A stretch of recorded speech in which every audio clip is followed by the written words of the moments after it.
हरे कृष्ण। रूप, भक्ति रसामृत सिंधु ग्रंथ के रचयिता कौन है? रूप गोस्वामी। रूप शब्द का अर्थ क्या है? र अक्षर से राधा रानी। ऐसे चल रहा है तो फैन बंद कर दीजिए, आवाज बहुत हो रहा है ना। हाँ। र अक्षर से, फैन बंद कर दो, ऐसे चल रहा है, जरूरत नहीं, बहुत आवाज हो रही है ना। र अक्षर से क्या है? प से कौन है?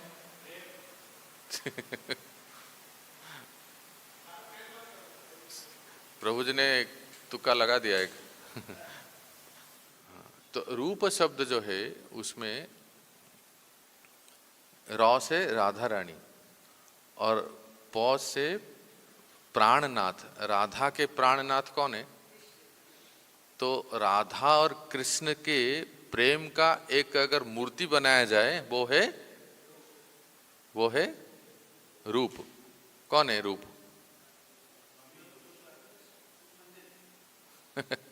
रूप गोस्वामी, रूप मंजरी। तो रूप गोस्वामी कौन है? राधा और कृष्ण के प्रेम के मूर्तिमान स्वरूप। इन्हीं के ग्रंथों को हम पढ़ रहे हैं जिसका नाम है भक्ति रसामृत सिंधु, है ना। तो ग्रंथ निकालिए और माइक ले लीजिए। Shri Madhavpur page number 31। हमने ये पढ़ा था कि चल रहा है क्या? देखिए तो एक बार 31। तो हमने ये पढ़ा था 4 प्रकार के लोग भगवान के शरण में आते हैं। एक बार फिर से बोलिए। अर्थार्थी। कौन कौन? आर्त, जिज्ञासु और ज्ञानी। आर्त, अर्थार्थी, जिज्ञासु, ज्ञानी, 4 प्रकार के लोग। तो 4 प्रकार में सर्वश्रेष्ठ कौन है? ज्ञानी श्रेष्ठ है। आप कोई पूछेगा आपको कि ज्ञानी श्रेष्ठ क्यों है, तो बताइए कि क्या लिखे थे आपने? हाँ, बहुत अच्छा, संजय प्रभु ने कहा जिसके कारण उसका चित्त विक्षेप नहीं होता। ज्ञानी का देह अभिमान नहीं है, और जिसके कारण उसका चित्त जो है विक्षेप नहीं होता, विक्षेप नहीं होता, वो एकांत भक्ति में स्थिर रहता है। हाँ, एकांत भक्ति एकाग्र चित्त से होता है ना। और कुछ लिखे थे क्या? 3 प्रकार के कौन कौन से हैं? ऐश्वर्य और माधुर्य ज्ञान। ऐश्वर्य ज्ञानी, माधुर्य ज्ञान और ऐश्वर्य मिश्रित माधुर्य ज्ञान। और क्या लिखे थे? सुकृति शब्द। तो अभी देखिए प्रभुपाद जी उसका क्या लिखते हैं, पढ़ते हैं। 31 पेज 31 में आप परपोर्ट देखिए। ज्ञानी श्रेष्ठ क्यों है? प्रभुपाद लिखते हैं किंतु भगवान कृष्ण ने गीता में बतलाया है। मिला? पढ़िए। बतलाया है कि इन 4 प्रकार के 9 सिखियों में जो ज्ञानी है वह उन्हें अत्यंत प्रिय होता है, क्योंकि यदि ज्ञानी व्यक्ति कृष्ण के प्रति अनुरक्त होता है तो वह बदले में भौतिक लाभ नहीं चाहता। हरे कृष्णा, इसको अंडरलाइन करना है। ज्ञानी क्यों श्रेष्ठ है? ज्ञानी भगवान को इतने प्यारा क्यों है? क्योंकि बदले में भौतिक लाभ नहीं चाहता है। ठीक है, ये और एक पॉइंट आपको मिला। ध्यान दे रहे ना सब लोग? ग्रंथों में देखिए, ज्ञानी श्रेष्ठ क्यों है? क्योंकि ये बदले में भौतिक लाभ नहीं चाहता है। आगे, ज्ञानी पुरुष कृष्ण के प्रति अनुरक्त होने पर बदले में उनसे कुछ नहीं मांगता, न तो दुख से छुटकारा न धन की प्राप्ति। न तो दुख से छुटकारा, ये कौन है? दुख से छुटकारा कौन चाहते हैं? आर्त। न धन की प्राप्ति, ये कौन चाहते हैं? अर्थार्थी। बहुत अच्छा है, ऐसे बोलना है ना, फटाफट बोलना चाहिए। न तो दुख से छुटकारा, दुख से छुटकारा कौन चाहता है? आर्त। आर्त वो दुख से छुटकारा चाहते हैं, इसलिए भगवान के पास आते हैं। फिर कहते हैं न धन की प्राप्ति, धन की प्राप्ति कौन चाहता है? अर्थार्थी। आगे पढ़िए। इसका अर्थ है कि प्रारंभ से ही कृष्ण के प्रति अनुरक्त का उसका मूल्य ध्येय न्यूनाधिक प्रेम रहता है। इसके अतिरिक्त वह अपने ज्ञान तथा शास्त्र अध्ययन से यह समझ सकता है कि श्री कृष्ण भगवान हैं। तो ये पैराग्राफ जो है, सचिनंद थोड़ा साउंड को और साफ कर सकते हैं, इको ज़्यादा हो रहा था। ये पैराग्राफ जो है इसमें बताया गया है ज्ञानी श्रेष्ठ क्यों है। क्या चाहिए विवेक प्रभु आपको? पेन, पेन में लिखो। तो पॉइंट मिल गए आपको, ज्ञानी श्रेष्ठ क्यों है। इसमें भी क्या पॉइंट मिला विवेक प्रभु? कि आर्त जग, देखो आर्त भगवान के पास किसके लिए जाता है? कुछ इच्छा के लिए जाता है। अर्थार्थी वो उसके पास भी कुछ इच्छा है। और अगले पैराग्राफ में आप देखेंगे, अगले पेज में 32 में जाइए, जिज्ञासु भी कुछ इस तरह के ही है। देखिए 32 नंबर पेज में, ज्ञानी तो वो होता है जिसने यह भली भांति हृदयंगम कर लिया है कि वो आत्मा है, केवल शरीर नहीं। क्योंकि उसे अनुभूति होती है कि वो आत्मा है और कृष्ण परमात्मा है, अतः वो जानता है कि उसका घनिष्ठ संबंध कृष्ण से होना चाहिए, न कि इस शरीर से। जैसे अभी संजय प्रभु ने कहा, ज्ञानी कौन है? जो देहात्म बुद्धि से परे है। तो प्रभुपाद इसी को ही कहते हैं। क्लियर? क्लियर? यस और नो? यस। आर्त और अर्थार्थी के मन में हेतु है, ठीक है। पर जिज्ञासु कौन है? कहते हैं देखिए, जिज्ञासु व्यक्ति आर्त तथा अर्थार्थी से कुछ ऊपर होता है, फिर भी वो रहता है भौतिक स्तर पर ही। मिला? हाँ, तो जिज्ञासु भी कुछ कम है, पर ज्ञानी सबसे श्रेष्ठ है। किंतु कृष्ण को खोज करने वाला ज्ञानी भली भांति जानता है कि मैं आत्मा या ब्रह्म हूं और कृष्ण परमात्मा या परब्रह्म है। निष्कर्ष यह निकलता है, नेक्स्ट पर, कि जो व्यक्ति देहात्म बुद्धि से मुक्त है वो शुद्ध भक्ति का पात्र है। जो व्यक्ति, कौन देहात्म बुद्धि से मुक्त है? ज्ञानी। तो ज्ञानी ही शुद्ध भक्त हो सकते। कौन से ज्ञानी? भक्ति ज्ञानी। यह ब्रह्म ज्ञानी है या ब्रह्मलीन ज्ञानी, ये सब की बात नहीं हो रही। भक्ति ज्ञानी जो भक्ति में श्रेष्ठ है। भगवत गीता में इसकी पुष्टि की गई है कि ब्रह्म साक्षात्कार होने पर जब मनुष्य भौतिक चिंताओं से मुक्त हो जाता है और सभी जीवों को समभाव से देखता है, तब वो भक्ति में सम्मिलित होने का पात्र बन जाता है। कौन सा श्लोक है ये? भगवत गीता में इसकी पुष्टि हुई है, ब्रह्म साक्षात्कार होने पर जब मनुष्य भौतिक चिंताओं से मुक्त हो जाता है। कौन सा श्लोक है ये? सगुणान समतेतान ब्रह्म भूयाय कल्पते। इसका पहला लाइन कैसे शुरू होता है? बोलो। माम चोभ्यभिचारेण भक्ति योगेन सेवते सगुणान समतेतान ब्रह्म भूयाय कल्पते। ये श्लोक है, ठीक है। अब ये कह रहे हैं कि एक बहुत अच्छा श्लोक रूप गोसाई पाद कह रहे हैं, भुक्ति और एक है मुक्ति। भुक्ति क्या होता है?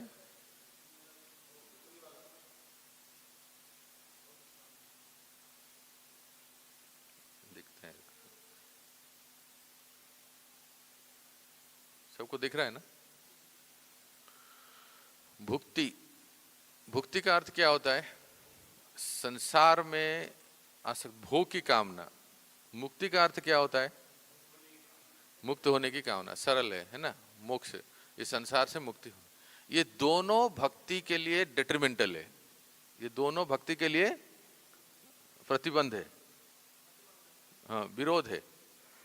क्यों? अभी देखते हैं। ये श्लोक है, बोलिए सब। भुक्ति मुक्ति स्पृहा यावत्। इसको क्लियर कर सकते हैं, इसको ना प्रोजेक्टर थोड़ा सा क्लियर कर सकते हैं वो। अच्छा, इसको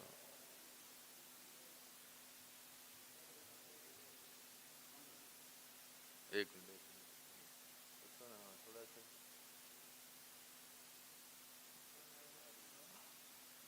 दिखा कुछ? अभी दिखा? हाँ, हरे कृष्ण। अभी बोलिए। भुक्ति भुक्ति स्पृहा जावत् पिशाची हृदि वर्तते तावत् भक्ति सुखस्यात्र कथम अभ्युदयो भवेत्। इसका अर्थ क्या हुआ? भुक्ति और मुक्ति की स्पृहा, संसार के भोग करने की कामना और संसार से मुक्त होने की कामना, ये पिशाची जब तक हृदय में है, पिशाची जब तक हृदय में है, तब तक उस हृदय में भक्ति का सुख अभ्युदय भला कैसे हो सकता है? भक्ति में एक सुख है ना, सुख है ना, वो सुख नहीं मिलेगा। कब नहीं मिलेगा? जब हमारे ऊपर भूत सवार हो जाएगा, जब पिशाची हमें ग्रस लेगी। ये पिशाची क्या होती है? हैं? डायन, सर्प नहीं। विवेक प्रभु भूत पिशाच कभी देखे नहीं क्या? हाँ, पिशाच नहीं, पिशाची डायन होती है। हाँ, वो किसी के ऊपर सवार हो जाए, भूत पिशाच किसी में प्रवेश कर दे, तो व्यक्ति क्या करता है? क्या करता है? हाँ, बड़बड़ बकबक करता है, अकबक करता है। वो खुद ही अपने आप को प्रधानमंत्री बोलता है। हाँ, और क्या करता है जानते हैं? उसको कुछ अगर चाहिए, देखिए उसकी मन में कुछ चाह है, ठीक है, तो दूसरे के शरीर में प्रवेश करके वो इच्छा पूर्ण करना चाहता है। कभी देखें किसको भूत लगा हुआ? जब किसको भूत लगता है, अब यहां से आप मथुरा से जयपुर जाएंगे तो बीच में आता है मेहंदीपुर बालाजी, है ना। वो बालाजी के पास, बालाजी इसीलिए फेमस है कि जिसको भी भूत पिशाच लगा है वहां जाते हैं सब ठीक होने के लिए। बहुत प्रसिद्ध है बालाजी। तो जिसको पिशाच या भूत लगता है तो उसकी इच्छा पूर्ति के लिए वो किसी के भी शरीर में प्रवेश कर जाएगा और वो शरीर से वो अपनी इच्छा पूर्ण करेगा। भोग करने की, कुछ खाने की इच्छा है, किसी तृप्त आत्मा को इच्छा है रसगुल्ले खाने की, तो किसी भी व्यक्ति के शरीर में प्रवेश कर जाएगा और वो खाने की इच्छा, भोग करने की इच्छा करेगा। तो व्यक्ति अपने स्थिति में, स्वरूप में नहीं रहेगा, उसको बालाजी के पास लेके जाना पड़ेगा। हाँ, ठीक है ना। तो ऐसे ही समझ गए उदाहरण। हाँ, कभी नहीं है तो मेहंदीपुर बालाजी जाके देखिए, तब पता चलेगा भूत लगता है ना तो कैसी व्यक्ति की हालत कैसी होती है। हाँ, ठीक है, ठीक है। तो अभी सुनिए, क्लास में सुनिए। तो अब मैं उदाहरण दे रहा हूं, आप लोगों ने तो पूरा रामायण शुरू कर दिया। तो भूत पिशाच जब लगता है तो व्यक्ति अपने स्वरूप में नहीं रहता है। तो वैसे ही हमारा स्वरूप क्या है? क्या है स्वरूप बताओ? कृष्ण के दास हैं हम, ये जानते हैं ना, नित्य कृष्ण के दास है। तो हम सब कृष्ण के दास, तो कृष्ण के सेवा में है। लेकिन जब भूत लगता है तो हम क्या कहते हैं अपने आप को? हैं? भोक्ता। हम ये हैं, हम वो हैं। अरे तुम मुझे कह रहे हो, पता नहीं तुम कितने साल से हो, मत ऐसे ही बाल नहीं पके हैं। तो हम अपने आप को बहुत कुछ मानते हैं। मतलब संसार में भोग करने की जो इच्छा है ना, 99% लोग तो इसमें ही है।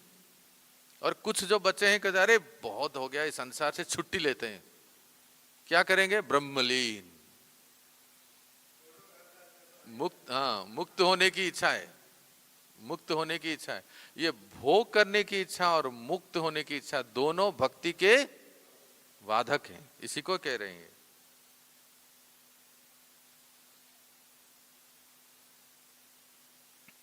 तो कोई कहेगा कि प्रश्न होगा, ये भुक्ति जो भोग करने की इच्छा, इसको पिशाची क्यों कहा गया है?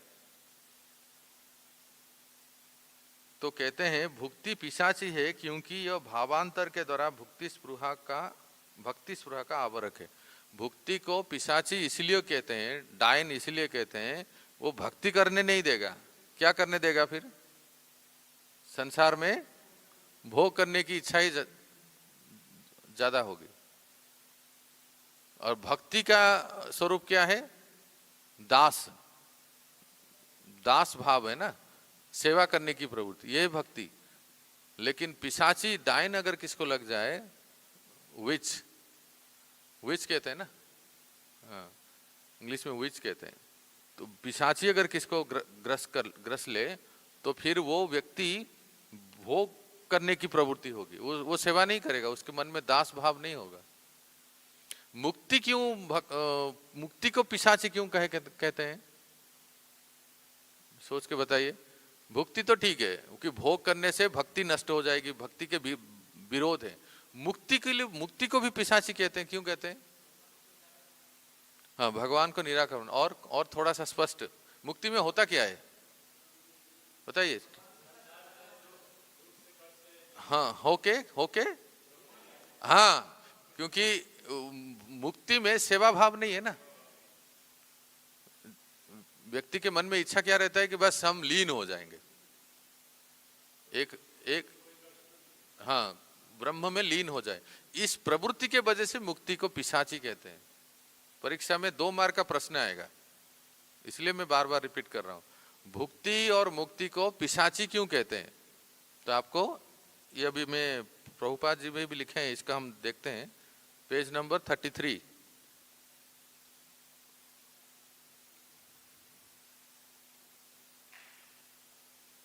देखिए प्रभुपाद लिखते हैं, अतएव यदि किसी व्यक्ति में भौतिक तथा आध्यात्मिक दृष्टि से अधिक महत्वपूर्ण बनकर, मिला क्या? माइक ले लो, विवेक प्रभु पढ़ो। अतएव यदि किसी व्यक्ति में भौतिक या आध्यात्मिक दृष्टि से अधिक महत्वपूर्ण बनकर अपनी इंद्रियों को तुष्ट करने की आकांक्षा रहती है, तो वह भक्ति का असली मधुर स्वाद नहीं ले पाता। इसलिए श्रील रूप गोस्वामी इन भुक्ति, भौतिकता तथा मुक्ति, मोक्ष की आकांक्षाओं के पाए जाने की तुलना पिशाचनी के काले जादू से करते हैं, और ये दोनों ही कष्टप्रद है। यहाँ से राधानाथ श्याम प्रभु, माइक ले लो। यहाँ से अभी जो पढ़ेंगे वो अंडरलाइन करना है आपको, भुक्ति और मुक्ति का। ये है 115 नंबर पेज, देखिए पढ़िए। राधा नाथ श्याम प्रभु। भुक्ति का अर्थ है, और ये दोनों ही कष्टप्रद है। भुक्ति का अर्थ है भौतिक भोग और मुक्ति का अर्थ है भौतिक चिंता से मुक्त होकर भगवान से तदाकर होना। तो ये दोनों याद रखिए। भुक्ति का अर्थ है, बोलिए। भुक्ति का अर्थ है, अरे उसका उत्तर दीजिए। भुक्ति का अर्थ है भौतिक भोग, और मुक्ति का अर्थ भौतिक चिंता से मुक्त होकर भगवान से तदाकार। हाँ, भगवान से एक हो जाना, भगवान से तदाकार होना, ये है मुक्ति। आगे, इन आकांक्षाओं की तुलना भूत प्रेत तथा पिशाचिनियों द्वारा पीछे पड़ जाने से की जाती है। क्यों की जाती है? अभी इसका उत्तर बता रहे हैं। क्योंकि भौतिक भोग या भगवान से तदाकार होने की इच्छा के रहते हुए मनुष्य भक्ति का वास्तविक दिव्य स्वाद नहीं ले पाता। भक्ति का वास्तविक दिव्य स्वाद नहीं ले पाता। क्यों नहीं ले पाता श्री माधव जी, क्यों नहीं ले पाता? हाँ, पिशाची में क्या होता है? भौतिक भोग की इच्छा होती है तो सेवा की प्रवृत्ति नहीं रहेगी। और मुक्ति में क्या कमी है? तदाकार हो जाना, एक हो जाना, फिर उसमें भी सेवा नहीं है। तो कोई भी भक्त, कोई भी आपको पूछेंगे, है ना, ललित प्रभु, कोई भी पूछेंगे ना, प्रभु जी भक्ति में रुचि नहीं आती है, पता नहीं इतने सालों से कर रहे हैं, रुचि नहीं आती, आनंद नहीं आते, क्या उसका उत्तर क्या है? ये उत्तर है, अभी हमने पढ़ा ना, ये उत्तर है क्या? कि भुक्ति की कामना है। अगर हमारे मन में धनम जनम सुंदरीम भोग प्रवृत्ति है और फिर भी राम राम कृष्ण कृष्ण राम राम कृष्ण कृष्ण कर रहे हैं, भक्ति कर रहे हैं, तो भक्ति में आनंद नहीं आएगा। अगर भक्ति में आनंद चाहिए, कहते हैं ना ये दिव्य आनंद, ये अंदर की बात है, तो क्या करना चाहिए? भुक्ति और मुक्ति को, हाँ, भुक्ति और मुक्ति से दूर होना है। और यही श्लोक जो है देखो, वल्लभाचार्य महाप्रभु, सुनिए, वल्लभाचार्य महाप्रभु एक बार वृंदावन आए थे। कहाँ आए थे? वृंदावन में कहाँ आए थे? टेर कदम आए थे। कहाँ आए थे? वहां कौन थे? रूप गोस्वामी। क्या लिख रहे थे? भक्ति रसामो सिंधु। ये श्लोक देखा जब वल्लभाचार्य महाप्रभु ने, उन्होंने कहा कि रूप गोस्वामी पाद, आपने जो भक्ति रसामो सिंधु ग्रंथ लिखा, ये श्लोक सही नहीं लगा, इसको थोड़ा एडिट करना चाहिए, संशोधन करना चाहिए। रूप गोस्वामी पाद बड़े नम्र हैं, वो किससे तर्क नहीं करते हैं। और वल्लभाचार्य तो उनसे वरिष्ठ थे ना, महाप्रभु के समान है, महाप्रभु के समस्कंद है। तो रूप गोस्वामी पाद ने कहा ठीक है, संशोधन कर देंगे। जीव गोस्वामी पाद को सहन नहीं हुआ। अरे हमारे गुरुजी के लेखन में आप संशोधन करने की बात कह रहे हैं। तो कुछ बोले नहीं, लेकिन ये स्नान करने के लिए जब गए यमुना किनारे कहीं, जीव गोस्वामी पाद उनके सेवा में गए थे सहायता के लिए। तो रास्ते में ही उन्होंने पूछ लिया, महाप्रभु जी आपने हमारे गुरु जी के ग्रंथ में संशोधन करने के लिए बोले, कुछ भूल त्रुटि हो गई क्या? तो उन्होंने कहा देखो, उस श्लोक में उन्होंने लिखा है, भुक्ति मुक्ति स्पृहा जावत पिशाची हृदय वर्तते तावत भक्ति सुखस्य कथम अभ्युदय भवेत। तो उन्होंने कहा कि वल्लभाचार्य महाप्रभु ने कहा कि भुक्ति तो ठीक है, संसार की भोग कामना जो करेगा उसको भक्ति में आनंद नहीं मिलेगा, लेकिन मुक्ति तो सबको चाहिए ना, सबको संसार से मुक्त होना है। भाई इसमें प्रॉब्लम क्या है? इसमें क्या कमी है कि आपके गुरुजी ने ये लिख दिया कि मुक्त, जो जिसके हृदय में मुक्ति की इच्छा है उसको भी भक्ति का सुख नहीं मिलेगा। इसको संशोधन करना चाहिए, ऐसे सोचे। जीव गोस्वामी पाद ने ऐसा तर्क दिया, ऐसा उत्तर दिया कि महाप्रभु वल्लभाचार्य तो मान गए, लड़का तो बहुत तेज है। उन्होंने पूरा समझा दिया कि कैसे मुक्ति की इच्छा भी भक्ति के बाधक हैं। इस तरह जैसे हम आज चर्चा कर रहे हैं, मोक्ष में क्या होता है कि भगवान के साथ तदाकार एक होने की प्रवृत्ति है, तो वो उसमें सेवा भावना नहीं है ना। आप में से कोई पुजारी है यहाँ? पुजारी सेवा अल्टर में कोई जाते हैं क्या? कभी कभी जाते हैं। मान लीजिए जैसे आपको भगवान का श्रृंगार करने के लिए अवसर मिला, भोग लगाने की, है ना, भगवान को भोग लगाना है या श्रृंगार करने की। आप लोगों ने डीटी वर्शिप सेमिनार अटेंड किया, प्रभु जी ने बताया, और आप गए अल्टर के अंदर भगवान को श्रृंगार करने के लिए, आप भोग लगाने के लिए, और आपके मन में इच्छा हो कि मैं इनसे मिल जाऊं, सीधा अंदर ही घुस जाऊं, उनमें अंदर घुस जाऊं, तो ये हेड पुजारी बाकी सब क्या सोचेंगे? पहले तो इसको हटाओ यहां से, ये इसको कभी अंदर आने मत देना, कभी नहीं, इसको किसी भी समय अल्टर में आने ही मत देना। ये क्या बात है?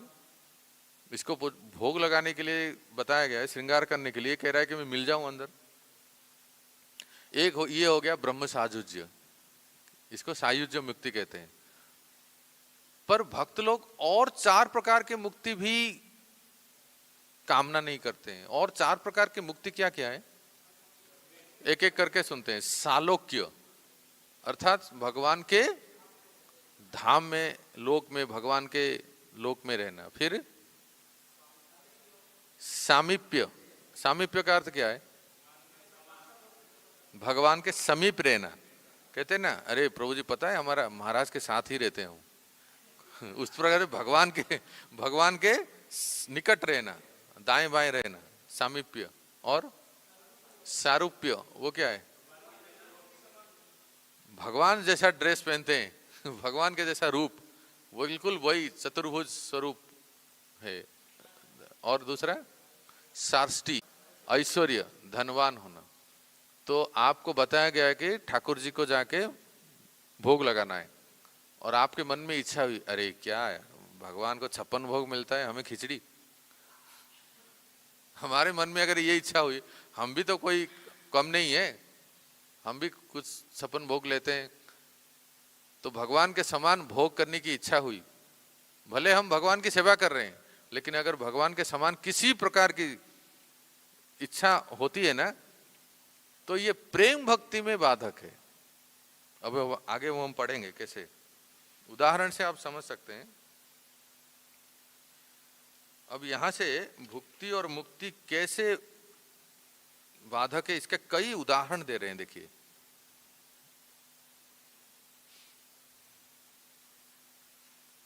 देखो स्लाइड्स में भी देखिए सेम लिखा है, bhukti is demonious because it covers the desire for bhakti with other desire. भुक्ति को, सेकंड लाइन देख रहे हैं ना, सबको क्लियर दिख रहा है? मधुशेषपु दिख रहा है कि और साफ करना है? सचिनंदनपु और साफ कर सकते हैं क्या?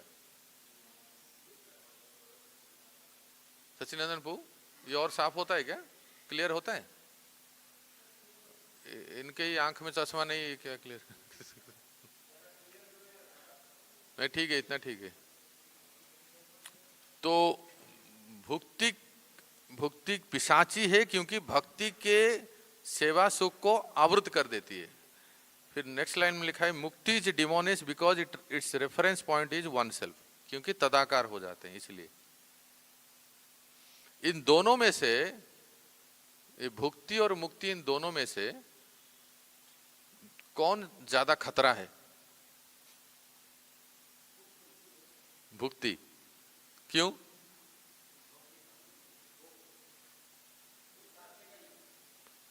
भुक्ति और मुक्ति, हाँ डाइन, क्यों? मुक्ति ज्यादा खतरनाक है।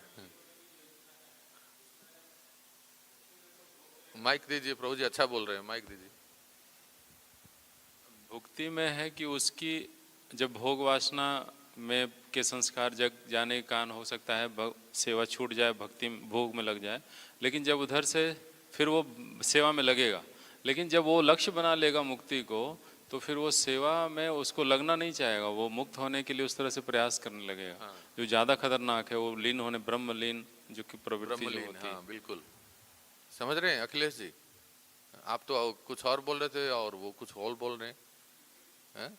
मुक्ति क्यों खतरनाक है? अखिलेश को माइक दे दो, अभी बोलेंगे, रिपीट करेंगे। बोलो। देखो सरल सरल भाषा, भुक्ति में संसार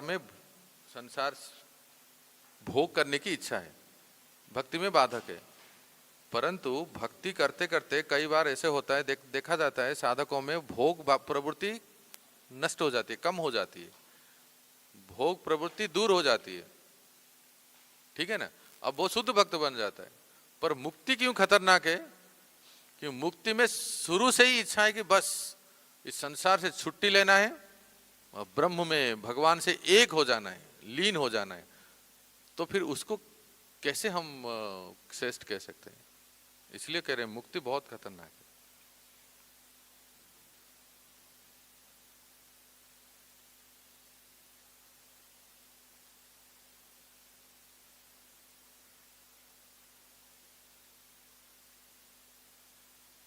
एक श्लोक इसमें, इस संदर्भ में वो श्लोक कोट कर रहे हैं, देखिए 33 पेज का लास्ट, 325 36 मिला ना श्लोक? श्लोक में बोलता हूं, अनुवाद आप बोलेंगे। श्लोक इस प्रकार से है, यहां से तो दिख नहीं रहा है, यहां से पढ़ लेता हूं।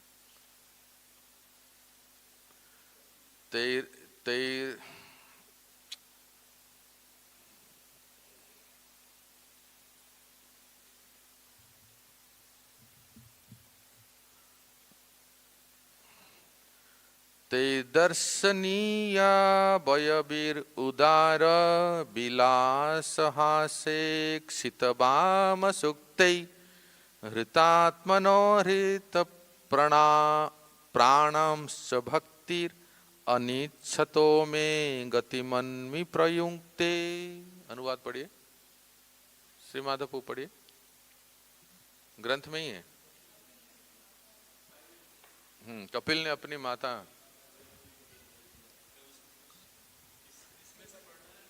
नहीं नहीं, ये प्रभुपाद जी एनओडी से पढ़िए। कपिल ने अपनी माता देहूति को जो उपदेश दिया वह इस प्रकार है। हे माता, मेरे शुद्ध भक्त मेरे विभिन्न रूपों, मेरे मुख के सौंदर्य और मेरे मोहक शरीर की रचना को देखकर मोहित हो जाते हैं। मेरी हंसी, मेरी लीलाएं तथा मेरी चितवन उन्हें इतनी सुंदर लगती है कि उनके मन सदैव मेरे विचारों में तल्लीन रहते हैं और वे अपना जीवन मुझे पूर्णतया समर्पित कर देते हैं। यद्यपि ऐसे लोग किसी प्रकार की मुक्ति या भौतिक सुख नहीं चाहते, तो भी मैं उन्हें अपने परम धाम में अपना पार्षद बनाता हूँ। कौन कह रहे हैं ये? भगवान कपिल देव। भगवान कपिल देव भक्तों को किसी प्रकार की भुक्ति या मुक्ति नहीं चाहते हैं, फिर भी भगवान क्या कहते हैं? अपने परम धाम में पार्षद बना लेते हैं। तो आप बताइए, कोई भक्ति कर रहे हैं, ठीक है, अब अभी हमने सुना कि उसके मन में किसी प्रकार की भुक्ति या मुक्ति की इच्छा नहीं होनी चाहिए, तो क्या हम मुक्त नहीं होंगे? राधानाथ श्याम प्रभु बोलो। अभी हम भक्ति कर रहे हैं, ठीक है, तो बताया गया है कि किसी प्रकार की भुक्ति और मुक्ति की इच्छा नहीं होनी चाहिए। भुक्ति, संसार के विषय वासना भुक्ति तो नहीं करना है, यहां तक कि मुक्त होने की भी इच्छा नहीं रखनी चाहिए। तो क्या हम मुक्त नहीं होंगे? बताइए, हो जाएंगे?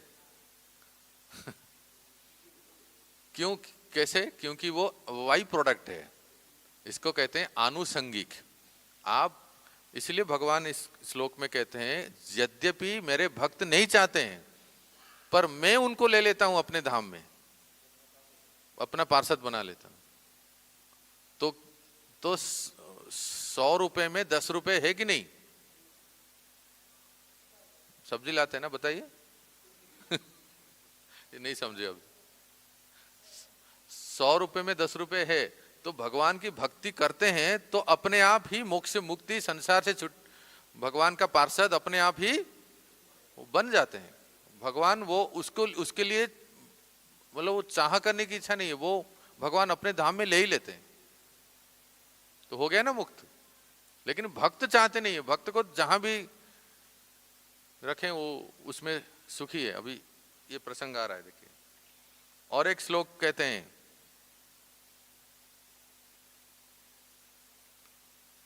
को नुष्यते पाद सरोज भाजम सुदुर्लभोऽर्थेषु चतुर्स्वपीह तथापि नाहं प्रवृणोमि भूमन् भवत्पदाम्बोज निसेवणोत्सुकः।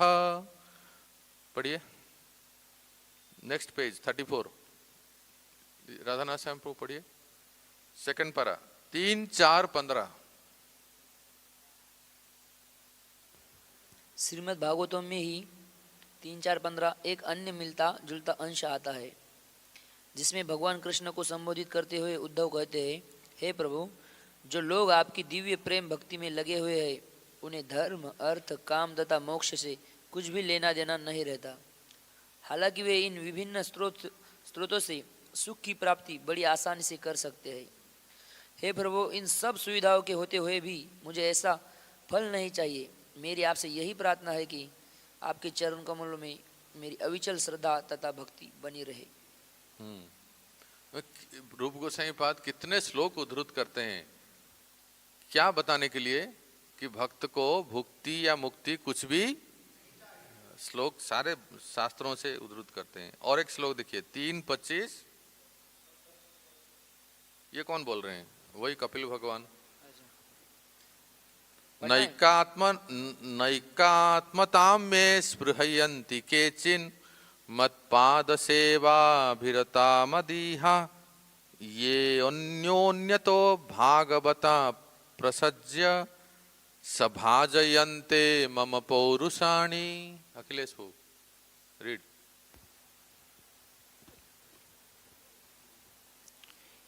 इसी प्रकार श्रीमद् भागवत में तीसरा स्कंद 24वां अध्याय 34 नंबर श्लोक एक अंश आता है जहाँ कपिल देव अपनी माता को उपदेश देते हैं, हे माता, वे भक्त जिनके हृदय में चरण कमलों की सेवा से सदा पूरित रहते हैं और जो मुझे प्रसन्न करने के लिए कुछ भी करने को तैयार रहते हैं, विशेषतया वे भाग्यशाली भक्तगण जो मेरे गुण, लीला तथा स्वरूप को समझने के लिए एकत्र होते हैं और सामूहिक रूप में मेरा यशोगान करके दिव्य आनंद की प्राप्ति करते हैं, कभी भी मुझसे तदाकार नहीं होना चाहते। तदाकार होने की बात दूर रही, यदि उन्हें मेरे धाम में मेरे जैसा पद, सालोक्य अथवा मेरे जैसा ऐश्वर्य, सृष्टि या मेरे ही स्वरूप सारूप्य का पार्षद बनने को कहा जाए तो वे इसे अस्वीकार कर देते हैं, क्योंकि वे मेरी भक्ति में रत रहकर ही संतुष्ट रहते हैं। तो ये चार प्रकार की मुक्ति में क्या समस्या है? ये चार प्रकार की मुक्ति तो भक्त लोग भी प्राप्त करते हैं ना, सालोक्य, सामीप्य, सारूप्य और साष्टी। ये चार प्रकार के मुक्ति इवन भक्त लोग भी प्राप्त करते हैं, ठीक है। ये पांचवा मुक्ति भक्त लोग नहीं चाहते हैं, जो लीन हो जाना। लेकिन यहाँ कहते हैं इस श्लोक में कपिल भगवान अपनी माँ से कहते हैं कि मेरे भक्त को ये चार प्रकार के मुक्ति भी चाहते नहीं है ना। ये चार प्रकार के मुक्ति में क्या है? एक पॉइंट में आप जिसको समझ सकते हैं, कहते हैं बिना मत पाद सेवनम जना। अगर सेवा नहीं है तो ये भक्त लोग इसमें चाहते नहीं। जब ये बताया गया है कि मेरी सेवा के बिना का तात्पर्य ये है, यदि कोई व्यक्ति प्रथम चारों के मध्य में किसी को भी ग्रहण करता है, कोई व्यक्ति सालोक्य मुक्ति प्राप्त हुआ, किसी को सारूप्य मुक्ति मिला, किसी को साष्टी मिला, किसी को सामीप्य मिला, तो उसमें वो क्यों, जब कहा गया है तो भक्त मुक्ति भी नहीं चाहते हैं, फिर वो क्यों प्राप्त होते हैं? सेवा के लिए। संजय प्रभु, विवेक प्रभु, ठीक है, क्या बताया अभी? अगर वो चार प्रकार के मुक्ति चाहते हैं, भक्त लोग प्राप्त करते हैं सेवा के लिए, सेवा है इसलिए वो चार प्रकार के मुक्ति प्राप्त करते हैं।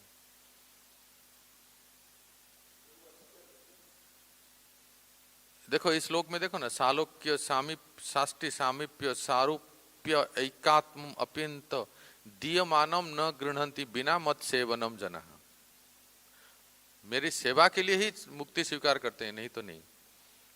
तो भुक्ति और मुक्ति से भक्ति कितना श्रेष्ठ है, इसके लिए ही ये सब श्लोकों को उद्धृत कर रहे हैं। और एक श्लोक उद्धृत कर रहे हैं, ध्रुव महाराज का श्लोक है ये। ध्रुव महाराज भगवान से प्रार्थना करते हैं, यानि वृतिस्तनुभृतं तव पाद पद्म ध्यानात् भवज्जन कथा श्रवणेन वा स्यात् सा ब्रह्मणि स्वमहिमनि अपि नाथमाभूत् किं तु अंतकाशी लुलितात् पततां विमानात्। पढ़िए मधुसेस्पु 4:9-10। 4:9-10 श्रीमद् भागवतम 4:9-10। ध्रुव महाराज कहते हैं, हे प्रभु, शुद्ध भक्तगण आपके चरण कमलों के ध्यान से जो दिव्य आनंद प्राप्त करते हैं, उसकी तुलना मायावादियों द्वारा आत्म साक्षात्कार से प्राप्त होने वाला दिव्य सुख कभी नहीं कर सकता। अतएव वे सकाम कर्मी जो अधिकाधिक स्वर्ग जाने की ही अभिलाषा रख सकते हैं, आपको कैसे समझ सकते हैं, और यह कैसे कहा जाए कि वे भक्तों का सा सुख भोग रहे हैं।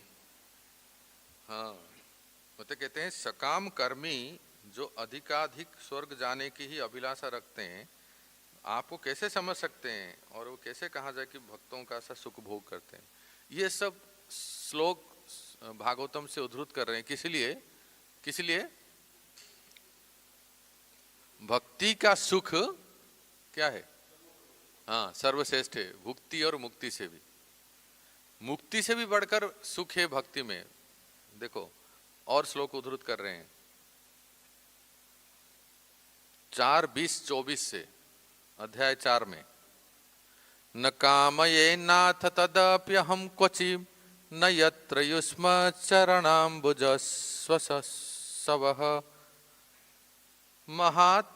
महात्मांतर हृदय मुखच्युतो विधत्स्व कर्णायुत में समय बरह। पृथु महाराज कह रहे हैं मुझे 1000 से भी ज्यादा कान दे दीजिए। इस श्लोक में संजय प्रभु को माइक दे दो, पढ़े। अध्याय 4 में आता है, भगवान की भक्ति में भक्त कितनी गंभीरता पूर्वक लिप्त रहता है, इसे महाराज पृथु महाराज का एक नाम क्या जानते हैं? आदिराज। बोलिए, आदिराज। जहां भी आदिराज शब्द है, क्या कौन है वो?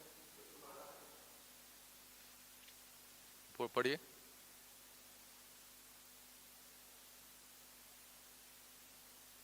इतना समय लगता है क्या? कि कथन से समझा जा सकता है। वे भगवान से प्रार्थना करते हैं, आगे पढ़िए। भगवान से प्रार्थना करते हैं, प्रभु यदि मुक्ति मिलने के बाद मुझे आपके इस यशोगान की सुनने का अवसर नहीं मिले, जैसे शुद्ध भक्तजन आपकी चरण कमल की प्रशंसा में अपने अंतस्थल से उच्चारण करते हैं, और यदि मुझे इस दिव्य आनंद का मधु प्राप्त करने का अवसर न मिले, तो मैं आपसे इस तथाकथित आध्यात्मिक उत्थान की अर्थात मुक्ति की याचना कभी नहीं करूँगा। मैं तो आपसे सदैव यह प्रार्थना करूँगा कि आप मुझे लाखों रसनाएं जीवों तथा लाखों कान प्रदान करें, जिसमें मैं निरंतर आपका दिव्य कीर्ति का उच्चारण एवं श्रवण कर सकूं। मुक्ति पृथु महाराज क्यों नहीं चाहते हैं? क्योंकि मुक्ति पाने से, मुक्ति प्राप्त हो जाएंगे तो वहां भागवत कथा सुनने को नहीं मिलेगा। इसलिए कहते हैं मुझे नहीं चाहिए मुक्ति, लेकिन क्या चाहिए? 1,00,000 कान और 1,00,000 जीवा, जिससे हम भगवान की गुणगान कर सकते हैं और सुन सकते हैं। हमारे गुरु महाराज इसको बहुत अच्छा बताते हैं। पृथु महाराज कहते हैं कि मुझे 1,00,000 कान चाहिए। तो इसका अर्थ क्या है, कौन बता सकता है? 2 कान हैं और पृथु महाराज कहते हैं मुझे 1,00,000 कान चाहिए। क्या वो पूरे शरीर में कान ही कान मांग रहे हैं क्या? हाँ?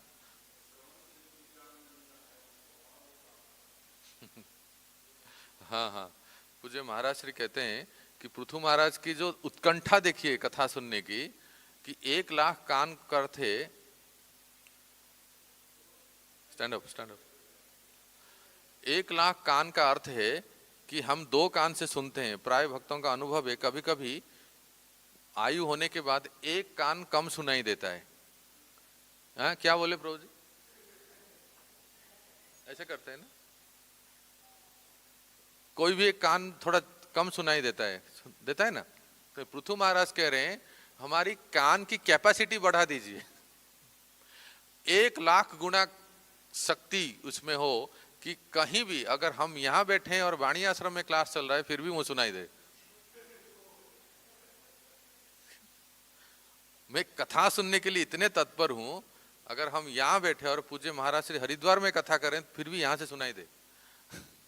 मतलब इसकी इंटेंसिटी, इसकी कैपेसिटी बढ़ा दे। इसका अर्थ क्या है? उनकी लालसा कथा सुनने की, ये कह रहे हैं। मुक्ति भी नहीं चाहते हैं उनको। अब देखिए 5:14-44, ये कौन कह रहे हैं? सुखदेव गोस्वामी कह रहे हैं,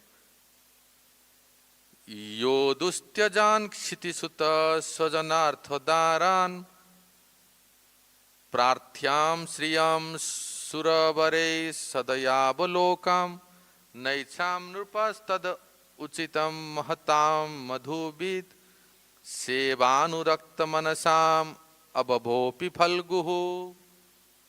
कौन पढ़ेंगे? मदन मोहन पू पढ़ो। 5:14-44। ऐसा ही कथन है कि श्रीमद् भागवत में पाया जाता है कि श्री सुखदेव गोस्वामी महाराज परीक्षित को संबोधित करते हैं। महात्मा राजा भरत भगवान के चरण कमलों की सेवा में इतने लिप्त थे कि उन्होंने पृथ्वी पर अपने प्रभुत्व को तथा अपनी संतान मित्र समाज राजसी ऐश्वर्य तथा सुंदर पत्नी के प्रति प्रेम को बड़ी आसानी से त्याग दिया। वे इतने भाग्यशाली थे कि लक्ष्मी जी ने उन्हें सभी प्रकार के भौतिक भोग प्रसन्नपूर्वक पेश किए थे, किंतु उन्होंने इन भौतिक ऐश्वर्यों को भी स्वीकार नहीं किया। श्री सुखदेव गोस्वामी राजा भरत के इस आचरण के भूरी भूरी प्रशंसा करते हैं। वे कहते हैं कि जिस व्यक्ति के हृदय भगवान मधुसूदन के दिव्य गुणों को प्रति आकृष्ट रहता है वो उस मुक्ति को भी परवाह नहीं करता जिसके कामना बड़े बड़े मुनि करते हैं। भौतिक ऐश्वर्य को तो बात ही नहीं। ये हरे कृष्ण। हाँ, भरत महाराज के प्रसंग में जिनके नाम पर इस देश का नाम क्या हुआ? भारत। तो भरत महाराज ने क्या किया था बताओ? जवानी में, यौवन अवस्था में उन्होंने सारा साम्राज्य, पत्नी, पुत्र सब कुछ त्याग कर दिए और कहां चले गए? पुलस्त्य आश्रम कहते हैं ना। महाराज की कथा नहीं सुने? जड़ भरत प्रसंग। पुलस्त्य आश्रम चले गए और भरत महाराज वहीं तपस्या कर रहे थे। तो इतना बड़ा त्याग यौवन में ही, क्योंकि भक्ति में सुख है इसलिए। और रूप गोस्वामी क्या उदाहरण देते हैं? ये श्लोक जो कि वृत्रासुर की प्रार्थना है। सब लोग वृत्रासुर की प्रार्थना गाएंगे एक स्वर में। देखिए श्लोक देखिए। न नाकपृष्ठम न च पारमेष्ठ्यम न सार्वभौमं न रसाधिपत्यम न योग सिद्धिर अपुनर्भवं वा समंजसत्वा विरहाय कांक्षे। माइक किसके पास है? पढ़िए जल्दी जल्दी। विवेक प्रभु।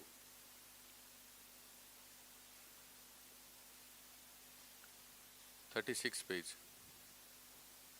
में वृतासुर का ऐसा ही कथन है जिसमें वह भगवान को संबोधित करते हुए कहता है, हे प्रभु, आपकी दिव्य भक्ति छोड़कर यदि मुझे ध्रुव लोक भी भेजा जाए या मुझे ब्रह्मांड के सारे लोकों का प्रभुत्व दे दिया जाए तो भी मुझे ग्राह्य नहीं।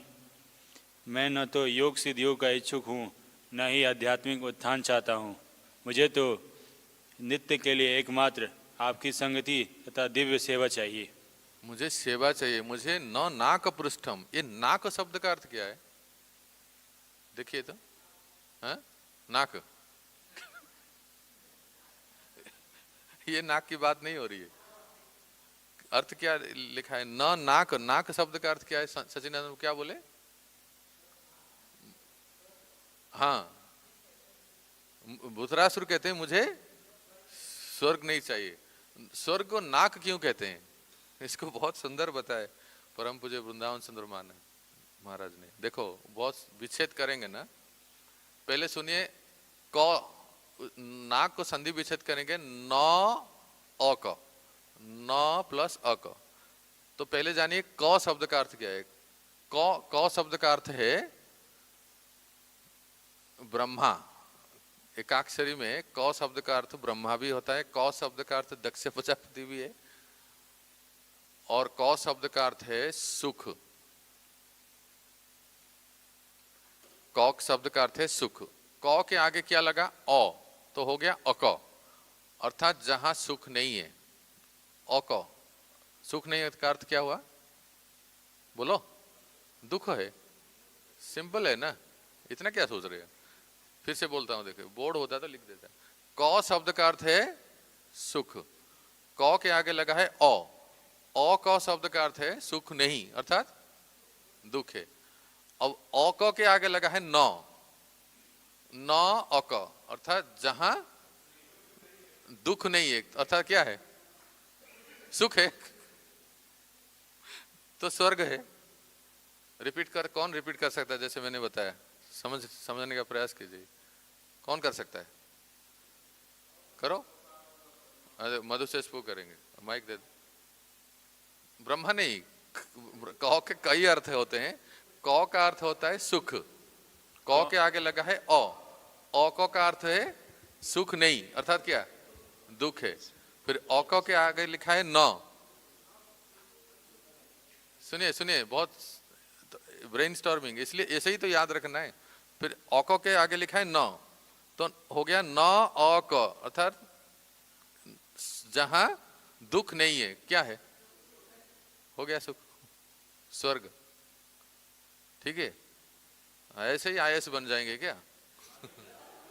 हाँ, आपको बताना पड़ेगा। इतना इंटेलिजेंट क्वेश्चन पूछते हैं ना उसमें, सिविल सर्विस में। उस तरह हमारे भी यहाँ कोई कम नहीं है ना। महाराज उदाहरण देते हैं कि सिविल सर्विस में कैसे इंटेलिजेंट क्वेश्चन पूछते हैं कि एक लाइन खींच लेंगे, इसको बिना स्पर्श किए इस लाइन को छोटा करो। कैसे करेंगे? हाँ, एक बड़ी लाइन खींच दीजिए, वो छोटा हो जाएगा बिना स्पर्श किए। रिवोल्व। तो इसी तरह से नाक शब्द का अर्थ आपने सुना अभी, फिर भी अखिलेश को याद नहीं होगा, मुझे कॉन्फिडेंट है। देखा, क्लास के बाद पूछता हूं कि नाक शब्द का अर्थ क्या है, बताओ। पहले आपको कौ शब्द का अर्थ बताना है, फिर उसके आगे औको बताना है, फिर औको के आगे नौ लगाना है, नौ नौ औको, फिर अर्थ आ जाएगा। मैथमेटिक्स फॉर्मूला अभी नहीं, अब पहले सोचने दो उनको। तो वृत्रासुर कहते हैं कि मैं स्वर्ग नहीं चाहिए, मुझे तो नित्य एकमात्र आपकी संगति तथा दिव्य सेवा चाहिए। वृत्रासुर कहाँ कहते हैं? भागवतम क्लास में कहते हैं क्या? ये कहाँ कह रहे हैं? वृत्रासुर कथा सुने, कहाँ कह रहे हैं ये श्लोक? भागवतम में युद्ध भूमि में कह रहे हैं। कोई भागवतम क्लास नहीं चल रहा था वहां, युद्ध क्षेत्र में ये श्लोक बोल रहे हैं। युद्ध क्षेत्र में श्लोक याद आएगा? अरे क्लास में श्लोक याद नहीं आता है, परीक्षा में श्लोक याद नहीं आता है, युद्ध क्षेत्र में श्लोक याद आएगा? कितने महान भक्त थे बताओ। वहां तो सिर्फ मार काट चल रहा है ना। तो भगवान फिर आगे क्या कहते हैं, देखिए 6, 17, 28। नारायण परा सर्वे न कुतश्च न बिभ्यति स्वर्गोपवर्ग नरकेषु अपितुल्याथ दर्शनम। सचिनंदन को पढ़ सकते हैं क्या? चश्मा नहीं है, आप पढ़ो, उनको माइक दे दो। प्रभु जी का नाम क्या है? उसके बाद आप पढ़े ललित को। इस कथन की पुष्टि भगवान शिव द्वारा श्रीमद् भागवतम में 6.17-28 की गई है, जहाँ वे सती से यह कहते हैं, हे सती, जो लोग नारायण कृष्ण के भक्त है वे किस से डरते नहीं। यदि उन्हें स्वर्गलोक भेजा जाता है, या उन्हें भवन बंधन से मुक्ति मिल जाती है, या उन्हें नारकीय जीवन बिताने के लिए नीचे धकेल दिया जाता है, तो भी वे किसी स्थिति से डरते नहीं। नारायण के चरण कमलों की शरण ग्रहण करने के कारण इस संसार का कोई भी पद उनके लिए किसी दूसरों पद के ही सम्मान है। आगे। हाँ, तो भक्तों इसी तरह अनेक भागवतम के श्लोक उद्धृत करके रूप गोस्वामी पाद ये बताना चाहते हैं कि बोलिए, भक्ति में जो सुख है वो हाँ ऐसे बोलिए ना, भक्ति में जो सुख है वो भुक्ति और मुक्ति से भी श्रेष्ठ है। अब देखिए एक सुंदर श्लोक, मुक्ति के जो ग्रेडेशन है, विभाग है, 4 प्रकार की मुक्ति है और वो 5वां है जो ब्रह्म साजुज्य है। कहते हैं अत्र त्याज्य तये वोक्ता मुक्ति पंचविधा पिचेत सालोक्यादि तथापि अत्र भक्त्या नाति विरुध्यते। 5 प्रकार के जो मुक्ति है, जो वर्णन आया है, एक बार नाम बोल दीजिए। सालोक्य, सामीप्य, सारूप्य, साष्टी और अंत में सायुज्य। ये जो 5 प्रकार के मुक्ति है, ये वर्णन है कि उसमें से जो 4 प्रकार की मुक्ति है वो भक्ति में बाधक नहीं है। राइट? Is it clear? वो 4 प्रकार के जो मुक्ति है वो भक्ति में बाधक नहीं है, भक्त लोग उसको प्राप्त करते हैं। गजेंद्र जी, अजामिल, क्या हुआ? हाँ, ध्रुव महाराज, ये सब उसी मुक्त हुए ना। तो अभी क्या कह रहे हैं रूप गोस्वामी पाद? कहते हैं कि अस्पृहा, अरे मैं भूल रहा हूं, बहुत सुंदर। उसमें जो मैं आपको उदाहरण दिया ना कि बल्लवाचार्य महाप्रभु का जीव गोस्वामी से वार्तालाप हुआ, जीव गोस्वामी पाद ने करेक्ट कैसे किया सुनिए। स्पृहा शब्द से याद आया। उस श्लोक में क्या था? भुक्ति मुक्ति स्पृहा जावत। स्पृहा का अर्थ क्या है जानते हैं? इच्छा। तो वो कहते हैं कि यहां इस श्लोक में यह बताया जाए, जब तक भुक्ति और मुक्ति की इच्छा रहती है वो भक्ति का सुख नहीं मिलेगा। तो ये बता रहे थे जीव गोस्वामी पाद बल्लवाचार्य जी को कि यहां बताया गया भुक्ति मुक्ति बुरा नहीं है, भाई जिसको चाहिए वो करें, लेकिन भक्ति में सुख प्राप्त करने के लिए भुक्ति और मुक्ति की स्पृहा नहीं होनी चाहिए। स्पृहा का अर्थ है इच्छा, कामना नहीं होनी चाहिए।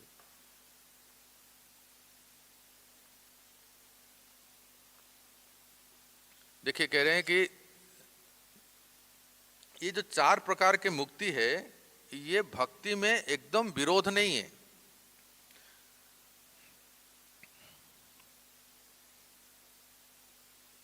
लेकिन अगर कोई भक्त ये 4 प्रकार की मुक्ति चाहता है, 4 प्रकार की मुक्ति चाहता है, मतलब भगवान के धाम में जाना, भगवान के जैसा रूप प्राप्त करना, पर भगवान की सेवा के अलावा, तो फिर वो ठीक नहीं है। भगवान की सेवा अगर सारूप्य में, सामीप्य में, सालोक्य में इत्यादि में भगवान की सेवा है तो फिर वो ठीक है। तो इसको वो 2 भाग से विभाजित किए हैं। देखिए, सुखे सुख लिखिए तो मुक्ति 2 प्रकार की है। ये जो 4 प्रकार की मुक्ति है ना, सालोक्य, सामीप्य, साष्टी और सायुज्य, जो 4 प्रकार के वैष्णव मुक्ति है, ये भी 2 प्रकार के हैं। पहला लिखिए, मुक्ति 2 प्रकार के हैं। पहला है सुख ऐश्वर्य उतरा। सुख ऐश्वर्य उतरा।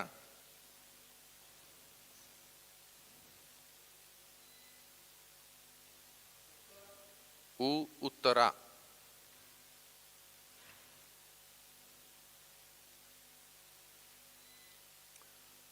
दूसरा लिखिए, प्रेम सेव उत्तरा।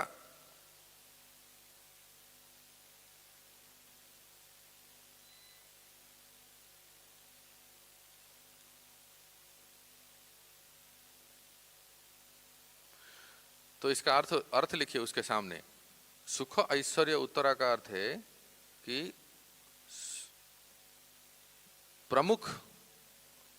प्रमुखतः सुख ऐश्वर्य की इच्छा।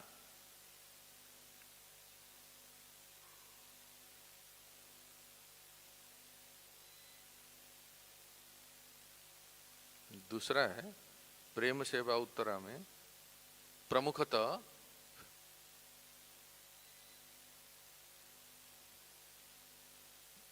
प्रेम सेवा की इच्छा।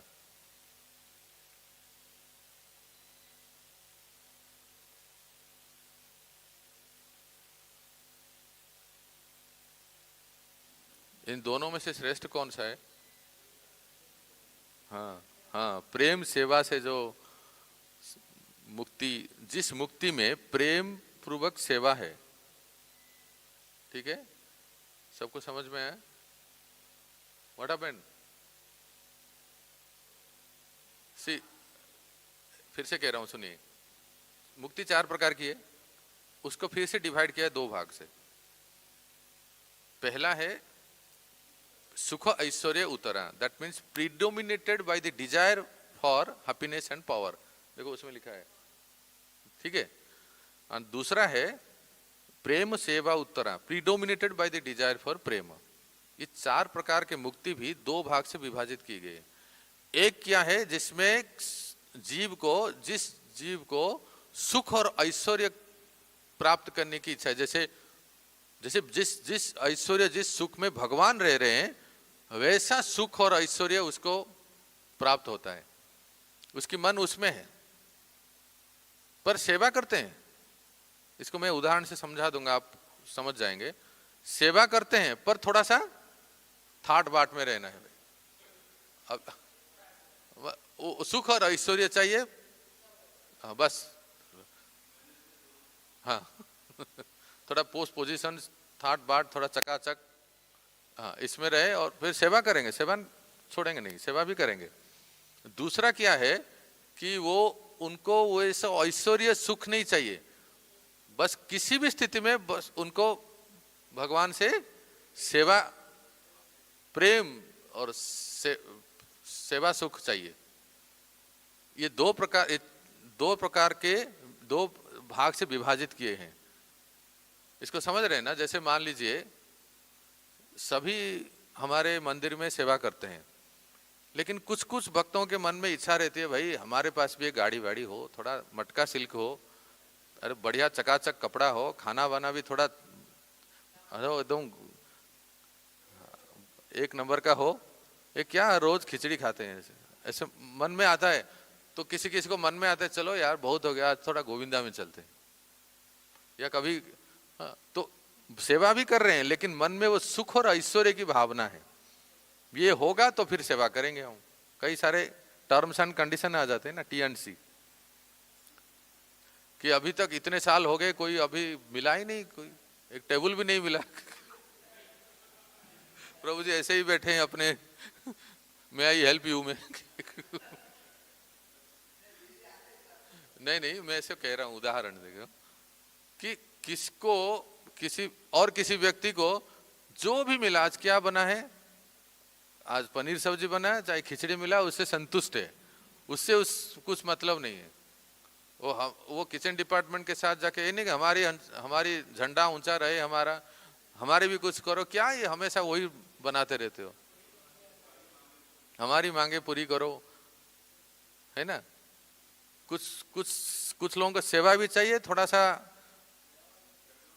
चटर मटर भी चाहिए, थाट बाट चाहिए, थोड़ा चकाचक होना चाहिए सब कुछ, गाड़ी घोड़ा ड्रेस कोड सब कुछ, और सेवा भी करेंगे तो सुख ऐश्वर्य भावना है।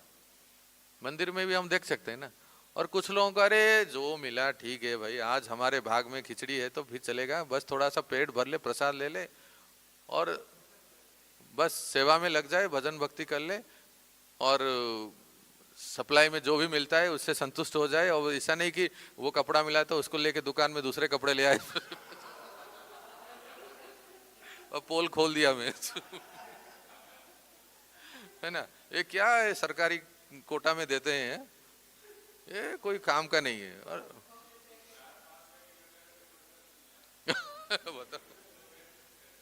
हाँ कुछ लोग ऐसे करते हैं, यहाँ से ले लेते हैं, वहाँ दुकान में जाके रिप्लेस कर देते हैं।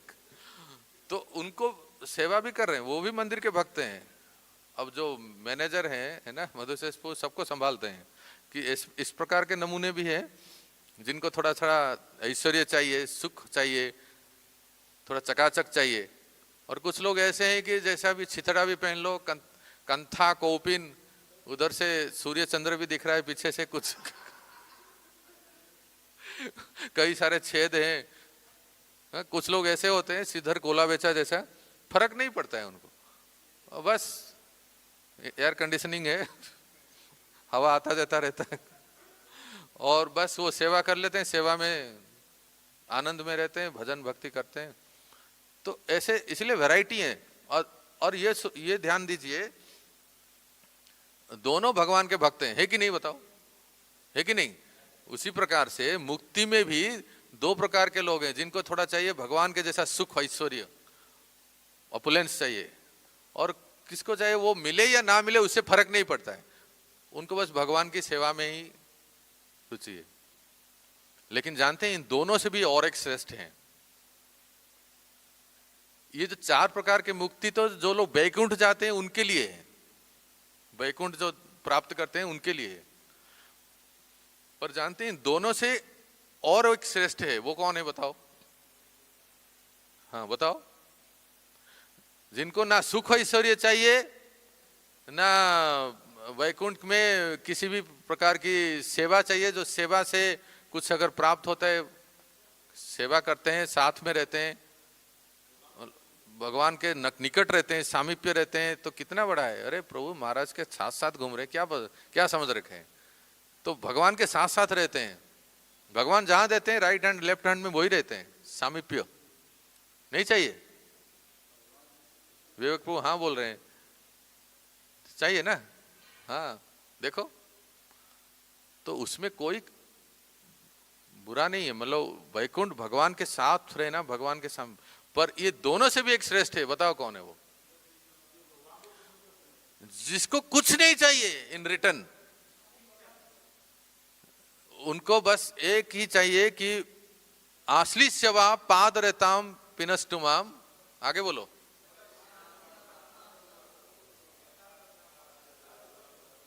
मत प्राणनाथस्तु। हाँ ये सर्वश्रेष्ठ हैं। ये कौन है बताओ?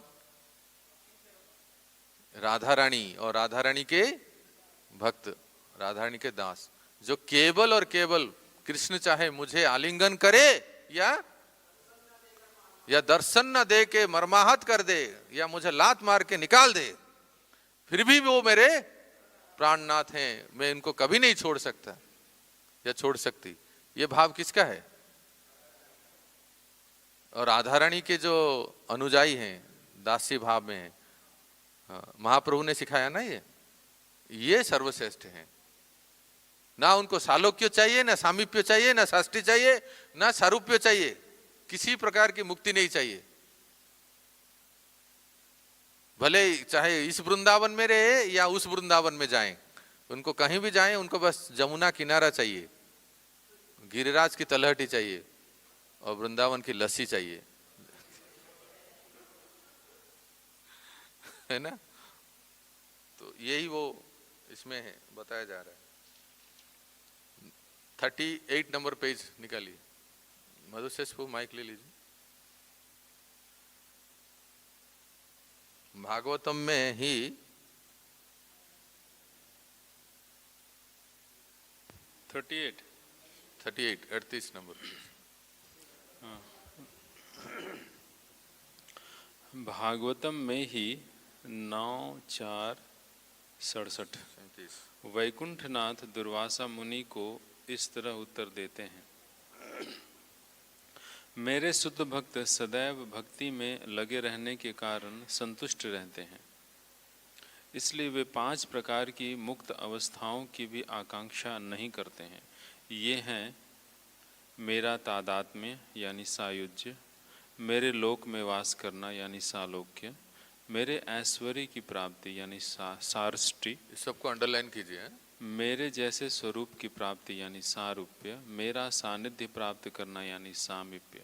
अतएव जब वे इन मुक्त अवस्थाओं में भी रुचि नहीं रखते तो आप समझ सकते हैं कि भौतिक ऐश्वर्य या भौतिक मोक्ष के लिए उनमें कितनी कम परवाह होगी। हाँ, तो यहाँ तक कि किसी प्रकार की मुक्ति नहीं चाहिए, मुझे मोक्ष नहीं चाहिए, ये और कौन बोल रहे हैं? देखो तो 39 नंबर पेज देखो, 3rd पैराग्राफ। इसी प्रकार पद्म पुराण में भी कार्तिक मास में अक्टूबर नवंबर में किए जाने वाले अनुष्ठान के प्रसंग में कथन आता है, इस मास में वृंदावन में भगवान कृष्ण की पूजा दामोदर के रूप में करने का विधान है। यह दामोदर रूप श्री कृष्ण के बाल्यकाल का सूचक है, जब उनकी माता यशोदा ने उन्हें रस्सी से बांध दिया था। दाम का अर्थ है रस्सी और उदर का अर्थ है पेट। तो नटखट कृष्ण से तंग आकर उनके उदरों के चारों ओर रस्सी से बांध दिया था, इसलिए उनका नाम दामोदर पड़ा। कार्तिक मास में दामोदर से इस तरह प्रार्थना की जाती है, हे प्रभु, आप सबों के स्वामी, समस्त वरों के दाता हैं, ब्रह्मा तथा शिव। पढ़िए तो।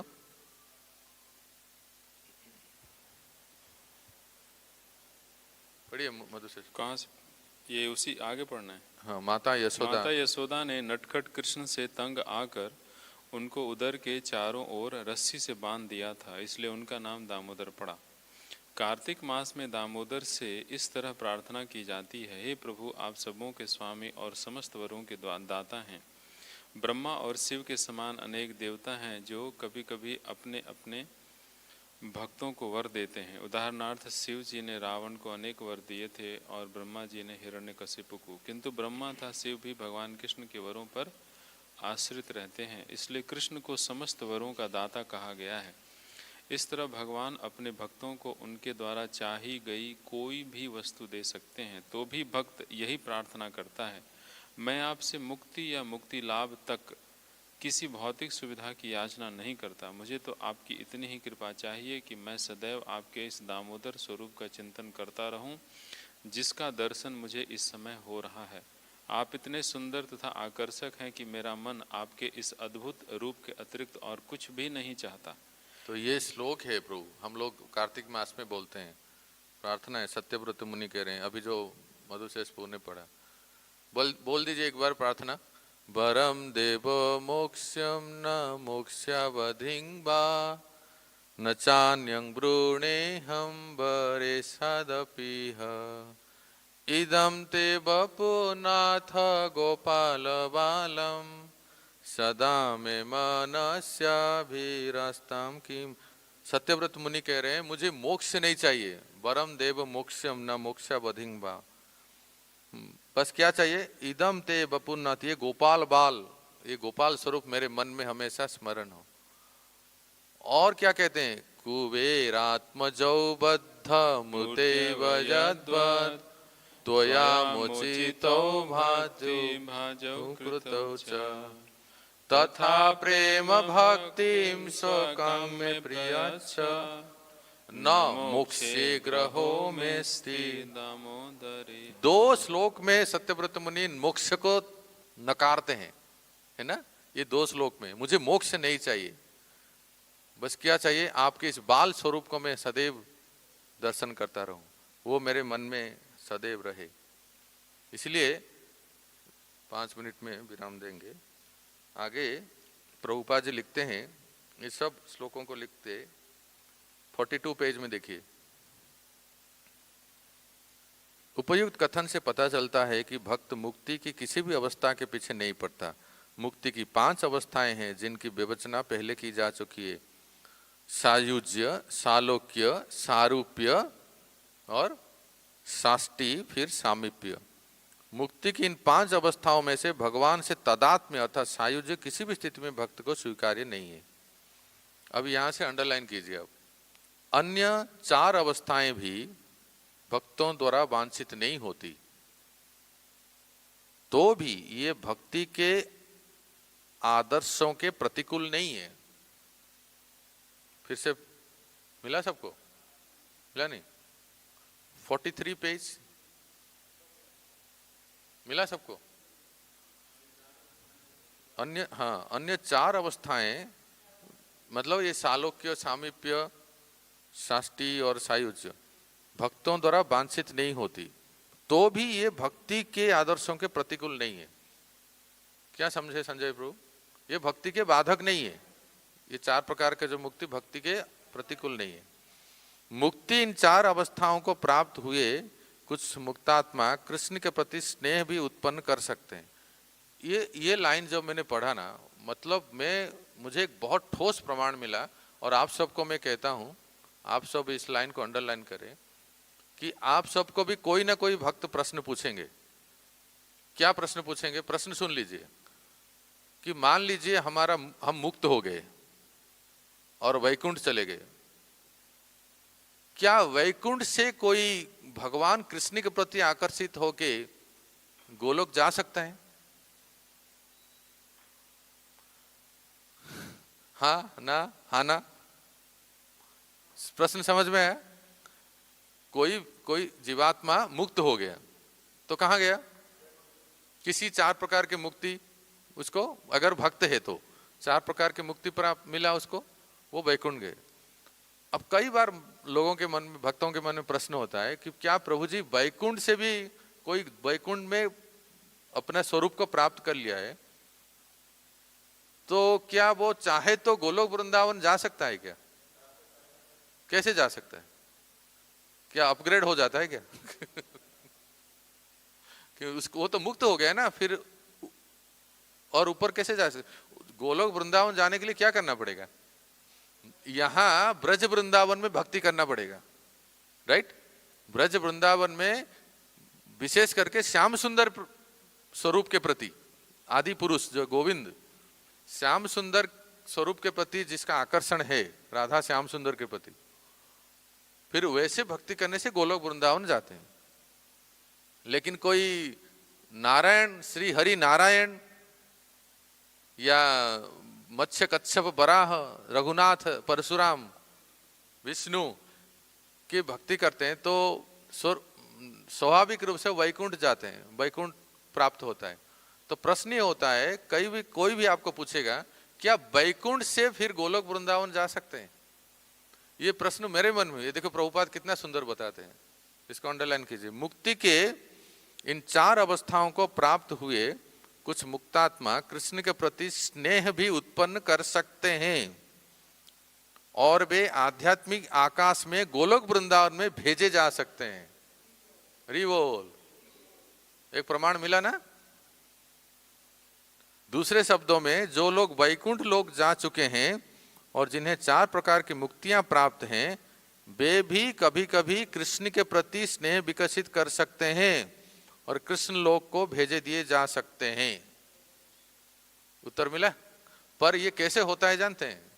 अगर वैकुंठ में कोई हरे कृष्णा डिवोटी, गोलोक भगवान कृष्ण के पार्षद, भगवान कृष्ण के पार्षद का संग होता है, तब कृष्ण के प्रति आकर्षण होता है, तब जा सकते हैं। जैसे गोप कुमार, गोप कुमार के बारे में जानते हैं ना? गोप कुमार अलग अलग ऊपर के ऊंचे लोगों को जा रहे थे, तो गोप कुमार को देख के वैकुंठ लोग, वैकुंठ वासी भी आकर्षित हो गए। अरे ये बालक, गोवर्धन का बालक कितना सुंदर दिख रहा है, ये तो यहाँ सुखी नहीं है, इसका मन कहीं और है। कहीं और है मतलब कहाँ है? मदन गोपाल के स्वरूप के प्रति आकर्षित है। तो ऐसे अगर किसी नारद मुनि या ऐसे कोई गोलोक वृंदावन वासी का संग प्राप्त होता है तो हो सकता है। ये प्रभुपाद जी अपने ग्रंथों में लिख रहे हैं। ये हो सकता है, संग के प्रभाव से हो सकता है।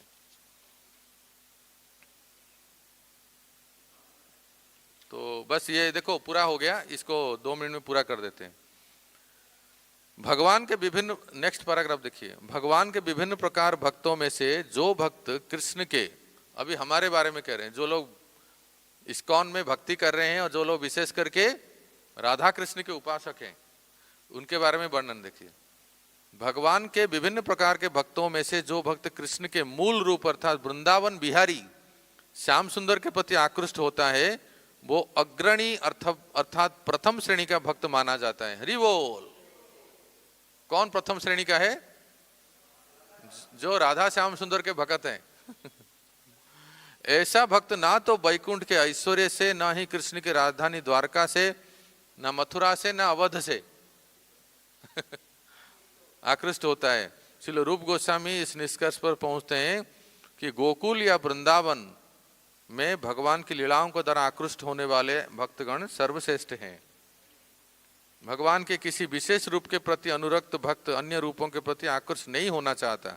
उदाहरण, भगवान रामचंद्र के भक्त हनुमान को ज्ञात था कि भगवान रामचंद्र तथा भगवान नारायण में कोई अंतर नहीं है, तो भी वे केवल भगवान रामचंद्र की सेवा में लगे रहना चाहते थे। ऐसा भक्त विशेष द्वारा विशिष्ट आकर्षण के कारण है। भगवान के नाना रूप हैं तो भी कृष्ण आदि रूप हैं।